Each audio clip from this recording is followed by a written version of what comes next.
भैया एक कथा सुना रहे थे कि एक वैष्णव भक्त पुरी गए दर्शन करने के लिए और मार्ग में कहीं कमल का तालाब दिखाई दिया, तो उनके मन में आया कि इतने सुंदर कमल हैं, ये तो महाप्रभु जगन्नाथ जी को अर्पित होने चाहिए। तो सारे कमल वहां से लेकर के अपने गमछा में उन्होंने लपेट लिए और लेकर के जब पुरी पहुंचे, अब इतने भाव में थे कि उनको पता नहीं चला कि ये कमल बहुत जल्दी खराब हो जाते हैं, बहुत जल्दी मुरझा जाते हैं, सूख जाते हैं। तो जब तक वो पुरी पहुंचे तो वो कमल पूरे सूख चुके थे, ठाकुर जी को अर्पित करने लायक बचे नहीं थे, लेकिन उनका तो भाव था। ठाकुर जी भाव की वस्तु ग्रहण करते हैं। एक बात सुनिएगा, मानव कोई भी वस्तु ग्रहण करता है तो उसमें सब्जी है तो नमक अच्छा होना चाहिए, मिष्ठान है तो मीठा अच्छा होना चाहिए, और रोटी है तो घी मक्खन अच्छा होना चाहिए। कपड़े पहनेगा तो ब्रांड होनी चाहिए, बिना ब्रांड का कपड़ा नहीं पहनता। लोगों की अपनी अपनी स्थितियां हैं, इसलिए बस पढ़ाते हैं बच्चों को वहां पे। हम हर चीज में अपना रूप बना चुके हैं सब लोग। उन रैदास जी के पास भी रह लेते हैं जिन रैदास जी के घर में बहुत व्यवस्था नहीं है, और श्री ठाकुर जी उस मीराबाई के पास भी रहते हैं जिनके पास करोड़ों की संपत्ति है।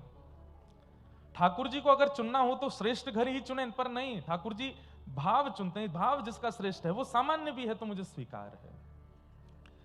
तो कमल लेकर के गए, कमल सारे सूख चुके थे। अंदर जाकर के जब उन्होंने कपड़ा खोल करके पुजारियों से कहा कि मैं कमल लाया हूं तालाब से तोड़ के, आप महाप्रभु जी को अर्पित करो। कमल देख करके पुजारी जी बोले सूखे, बेकार हो गए, ये तो किसी काम के नहीं रह गए ठाकुर जी के लिए, चलो लेके जाओ इनको, ये नहीं चढ़ेंगे महाप्रभु जी को।